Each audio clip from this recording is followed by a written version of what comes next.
Hey, I'm good. How you guys doing? How you doing?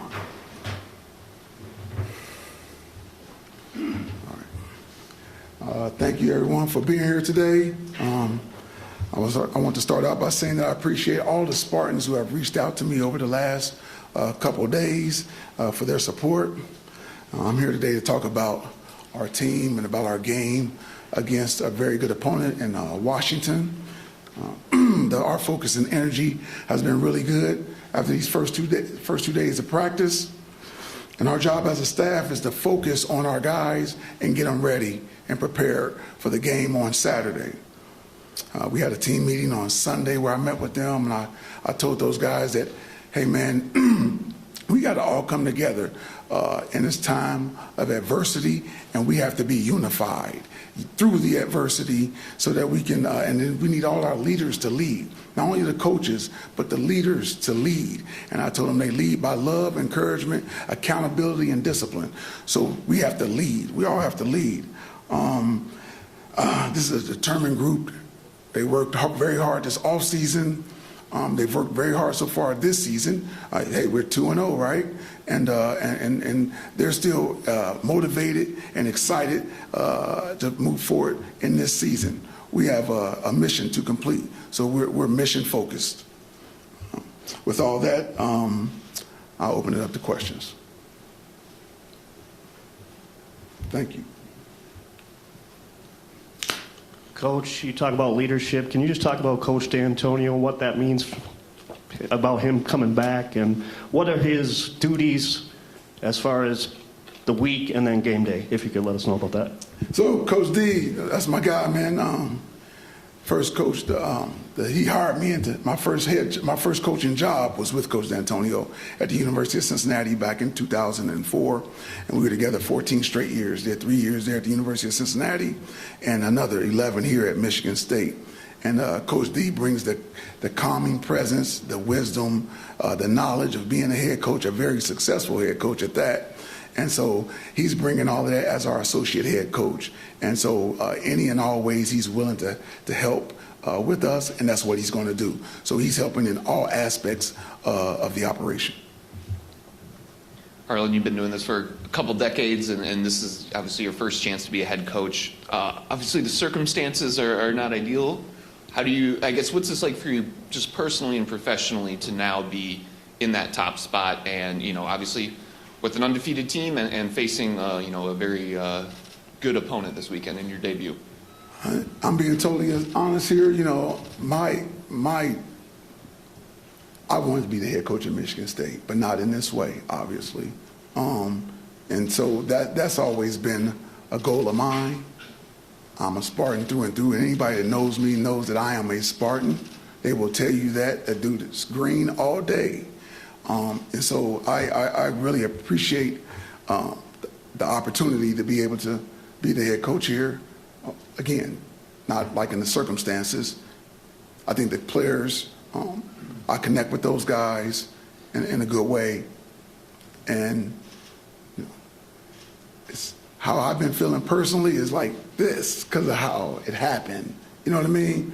So, but I am really very, very, very excited about this coming week and this opportunity to show what I got. Have you talked to Mel since? I have not spoken with him. Hello, Harlan. Lindsay Huddleston with Sports Psychology Solutions, SPS. I only say the name just to give you context for the question. From a mental health standpoint, you talked about some 20 years with Coach D. And 20 years ago, we didn't have social media that makes stories just take off like wildfire. So as it relates to your players, I know you got a great mental health staff, but how do you really connect with them to keep them mentally locked in, less distracted with all the things that's going on, and just using your past experience 20 years ago to now to really help them? That's a great question. Currently, I'm meeting with all the players, all of them. Yesterday, I got 27 in. I'm going for another 20 plus today because I told them on Sunday I want to meet with everybody in the room. I started with the players individually. I'll go into the coaches, the support staff, training, everybody. Just so everybody's on the same page. Again, I keep talking about unity. keep talking about unity. And that's part of, I think, helping people mentally when we're all together and they know they have somebody to lean on and trust in. And so, when I was talking to them, and this was actually on yesterday, I should say, at the team meeting, I gave my story. I said, I'm going to tell y'all my story really fast, so when y'all come to my office, you don't have to hear my story again. I want to hear about you guys. And so we go 5 to 10 minutes just to get everybody. Of course, I know the defensive backs, obviously, and a lot of guys on the defense. I know the offensive guys as well, but not intimately like I would want to. So that's why we're meeting with everybody, let them know that I'm open and honest. I'm there for them anytime they want to come, along with the rest of the staff. And we have things set in place there where if they need to go get some extra help or what have you, it is set in place here at Michigan State. Arlen, I know you and Alan go way back to your playing days. I'm wondering how the conversation went on Sunday when he approached you about being the acting coach. And had you previously had any conversations with him about this? He had mentioned about formulating contingency plans all the time. Had you ever had any inkling that should something arise that you would be in this spot? I haven't. It's me covering up for Alan again, like I did as a player when we were players. I'm getting him now. He says it all the time. But no, I hadn't had really any other conversations with him. I have talked to Alan, this has been some years ago now, we're talking about not recently, about, hey man, I want to be a head coach, and he knew that. He knew that was some part of my plan to become a head coach someday. And this was back in, actually I tell you when it happened, I told him, I came back for Coach D'Antonio's daughter's wedding when I was at Florida State one summer, I think it was the summer of 2018. And I told him that at the reception. So I remember that, yes. Coach, Alan is not here, kind of symbolically backing you up. Did you know he wasn't going to be here, and does that bother you at all? No, that don't bother me at all, no. But Alan and I go way, we know what it is, you know what I mean? There is nothing about that. Yeah, we're good. In respecting the relationship with the players, can you kind of give us an idea of their reaction when you met with them on Sunday? It was good. It was actually really good. And then talking with them, like I said, talked with 27 of them yesterday, and it was almost like they had a scripted answer, which fired me up, because when we were out at practice, I'm like, these guys, they're moving on. They're young people. They're resilient. They're going, and so they were confirming that, what I saw at practice. Coach, we know what it is. Hey, we're going to keep moving. We're going to keep fighting. We're mission focused. Let's go. No, they pushing forward. Yes, yep. Mm-hmm. Hey, Harlan, I got a couple things for you. I'm just wondering about the idea of, at this point in the season, how much can you change as head coach now? How much do you want to change? How much is continuity important for these guys? Where do you sort of sit on that idea of change versus keeping things the same right now? Well, a lot of stuff is going to stay the same. Tough, disciplined, selfless, do your job. Those are things that are staples of Michigan State football since I've been a Spartan since 1985. Tough, disciplined, selfless, physicality. We're going to still talk about those same things. Playing smart, fast, and physical, that's who we are. And so from that standpoint, we're going to be pretty much, that's the foundation of it, and we're going to continue to build on top of that foundation. And then I'm also just curious about your position and your meetings and individual drills and practices. Is that still you, or have you handed that off to somebody else while you're acting head coach now? I love coaching DBs. I do. And so the individual part, I'll still go over there and throw balls and all that kind of stuff. It's been 2 practices, so I'm trying to wean away a little bit, but it's kind of tough. And Coach Saban never has left the DBs. Never has. He's always coached DBs. He's going to be with the corners and say he's going to be over there some kind of way. And so that lets me know that at least I can be in some capacity, help with the defensive backs. Very similar to Coach D'Antonio when we were here together. When you're not, who's that guy? Coach Jim Salgado and Coach Ross Ailes. Ailes has the nickels and Jim have the nickels. You get an opportunity to be a permanent head coach, perhaps even here if circumstances work out. The way it's set up is set up that way. Fred, I'm just being honest. That's just being honest about it. And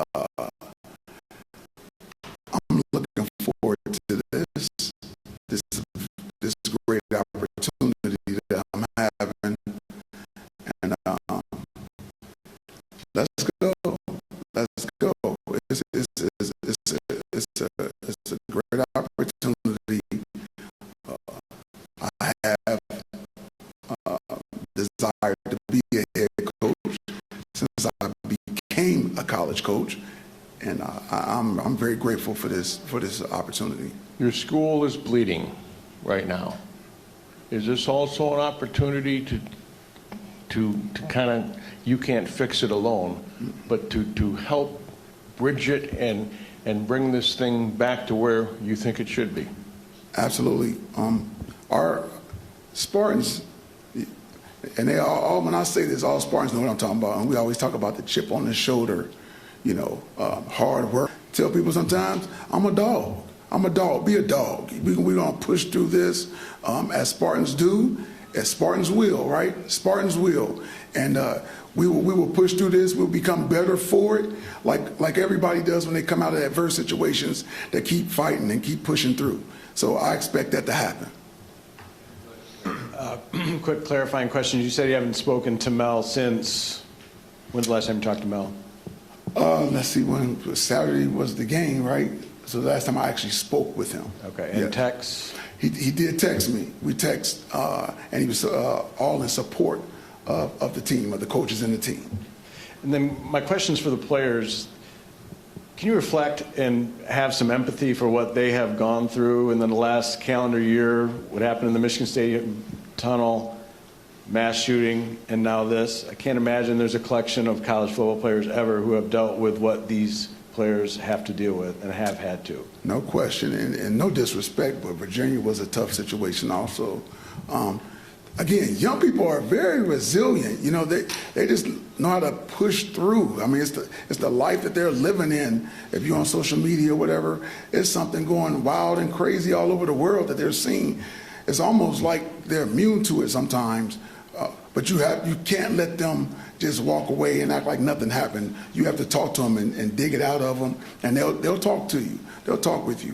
But they are very resilient, and I pray for them all the time. You played under and coached with, but you played under some of the best coaches ever.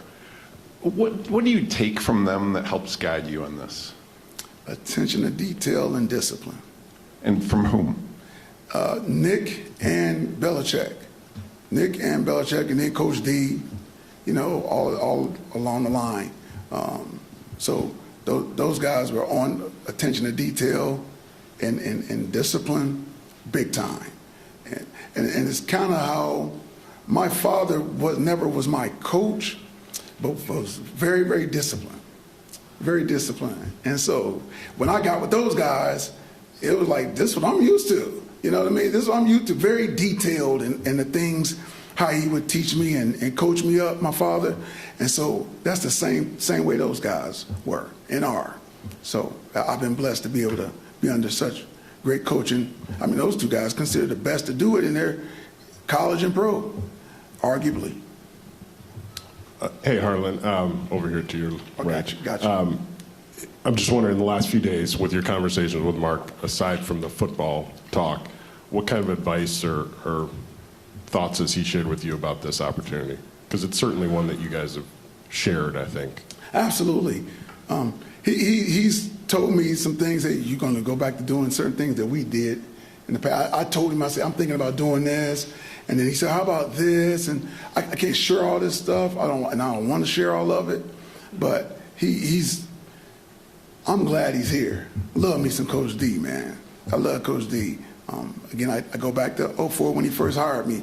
That was very equal when he hired me in 2004, January of 2004, to me getting drafted in April of 1990. It was close to that. I was that excited for him to give me an opportunity to coach down at the University of Cincinnati. So that's my guy, and we share a lot of things that I don't like sharing with everybody, but we talk a lot and we share a lot. And then just to follow up, have you thought about what that's going to feel like for you, walking, running, whatever, out onto the field on Saturday? I haven't. You just put it in my mind, though. But I hadn't really thought about it like that. No, I haven't. But when it comes, I can imagine it's gonna be great. It's gonna probably be a little emotional, but I'm gonna be cool. I'm gonna be cool. I promise. Yeah. H, we talk about conversations with Mel and Mark. Have you heard anything from Nick? I have not heard it, but I'm not surprised though. That's Nick, man. That's Nick. But Nick is great. I mean, and I tell people this all the time, my foundation of coaching defensive backs is Nick Saban all day. Hence, Mark D'Antonio hiring me, Mel Tucker hiring me. We all speak Sabanese. So that's what it is. So that's how I got hired. But he hasn't. But I know he's happy for me and would support me in any way if I called him. Yeah, Nick, you just got to know Nick. I know Nick since 1985. He's 30-something years old. Think about that. We talk about coaches being busy. You're about as busy as you can get with this transition, and the team that's coming in here Saturday isn't bad. Have you spent much time, you and the staff, talking with players who are pledged, recruits, how they've reacted to this news? Yes, absolutely. I've talked to all the defensive back commits for sure, and all the coaches have handled their positions.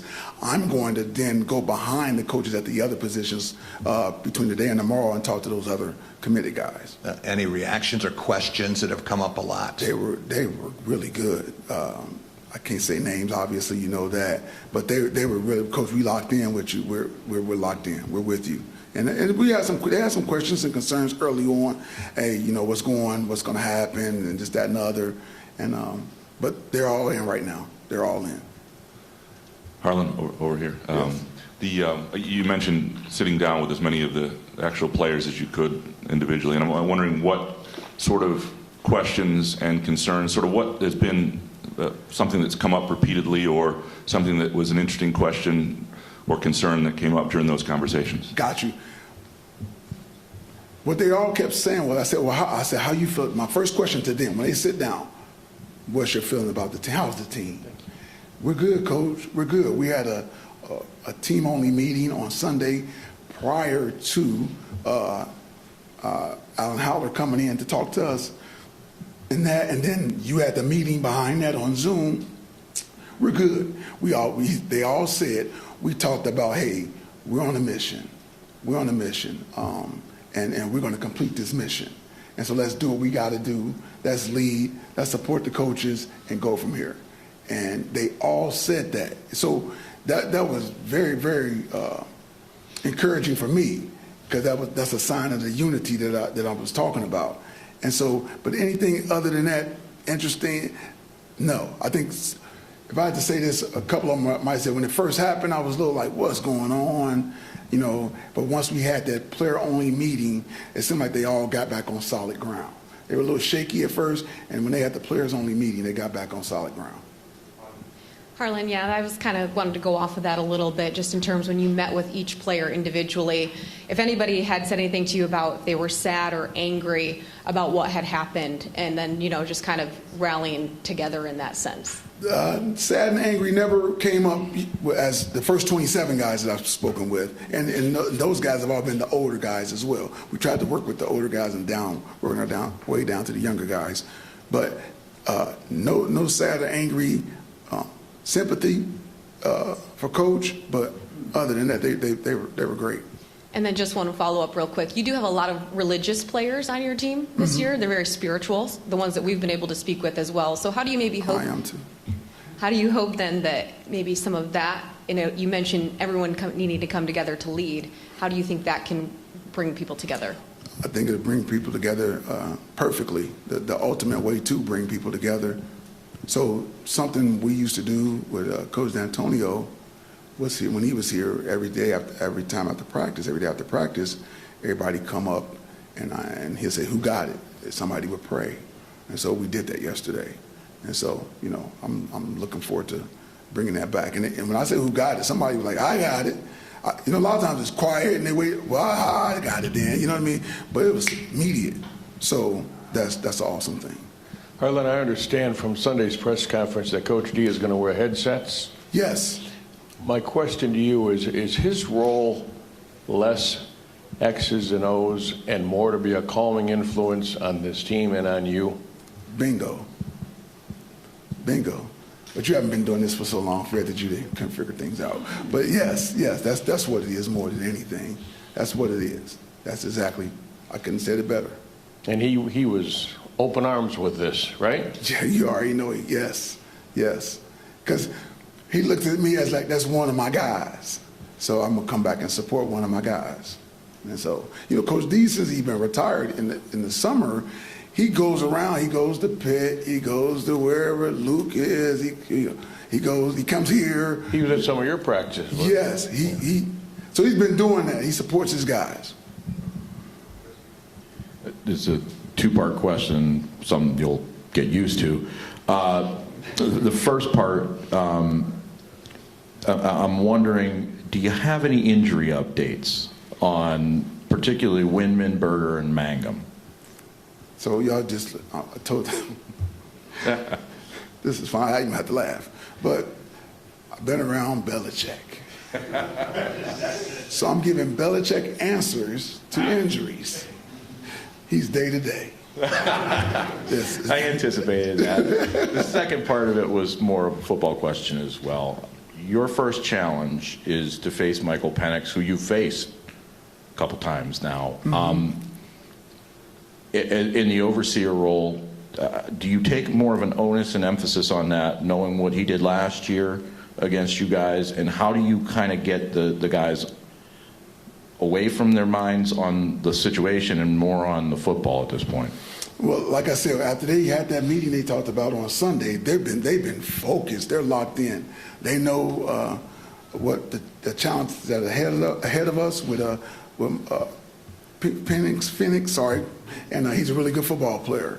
Really good football player. Tough to keep bouncing back from injury like he does and go out there and play like he's been playing. Dude's a player. And so we know what the challenge is before us. We're looking forward to the challenge and can't wait for Saturday. I got two questions. Obviously, Week 5 is an important time in the college football calendar. It's coming up in a couple of weeks, especially related to the transfer portal and the redshirt rule and everything. How much are you involved in re-recruiting the roster? I mean, how much of that is an emphasis just to kind of keep guys in the fold going forward? That's always an emphasis. I mean, you never stop recruiting. And so that's always an emphasis, even through Sunday. I mean, I've only been doing this for a few days, but you never stop recruiting. You're always recruiting, even the guys that, like you said, are already in the fold. You're trying to keep them in the fold and then going after others. And so that's part of recruiting. That'll never change. And, I guess with Washington as it relates, I mean, I guess Dylan Tatum referred to you guys kind of still playing quite a bit of off coverage, I guess, do you see yourselves playing more press man going forward? And do you think that particularly would be important against Washington, considering to reroute the receivers and such? Well, we'll mix it up like we've been doing. I know what you've been seeing, but we'll mix it up. We've been mixing it up pretty good, and like we always done. And we're going to try to put our guys in the best position to make plays. So that's what it's really all about, and to be successful. Harlan, I was wondering, you kind of touched on Mark's role. He was the head coach here when Penix, was playing. I mean, it seems like a million years ago, but how much input can he have with his knowledge and obviously experience with a staff that has a defensive core? Most of the staff he has not worked with, but just kind of what his role is in providing input in a situation where he has knowledge of a very talented player. Our staff is a really good staff. Elite staff is what I told them in the meeting the other day. We have an elite staff, and so nobody has an ego where that we're always trying to take in information. I think that's what all smart guys do, in my opinion, people. Taking in information. So any information and all information that he provides, people are locked in and listening because we want the advantage. We want to win, right? And so everybody is open to hear what Coach D has to say at all times. Here's a couple more, George, and then Steve. Harlan, you obviously have a wealth of football knowledge based upon who you've played for and who you have coached with. I don't know how much these young men know about you as a player. Did they know your nickname was the Bang Stick? And have they seen any highlights of you hitting people? I don't know. That might fire them up. I mean, nobody tackled it. I figure you and Charlie Thornhill were the hardest hitters I've ever seen around here. Let's put a highlight tape together. I don't. That's not my personality. what I did say the other day, I just went fast on my story with them. I told them. So when I meet with them for 5 minutes, they at least have a knowledge background. But all I said was where I was. I went real fast and got through it, and that was it. I know you're a humble guy, but that might fire him up to see some of those tackles. I appreciate Thank that, you. George. Thanks. Harlan, just going off an earlier question, just with the way college football is now, has anybody in these last couple of days come to you and said, I am going to, I want a red shirt, or I want to shut it down, and, they want to sort of remove themselves from that, or has that been communicated to you at all? Not one. Not one. Not one. Nope. Nobody has. Thanks. Mm-hmm. H. Audrey talked about faith a minute ago. Who and what are you praying for this week? Who and what am I praying for this week? This week in particular, I'm praying for all those impacted by the situation. All those impacted by the situation. I'm praying for our guys to be able to come out and play to the max of their God-given talents, gifts, and abilities. And I'm praying that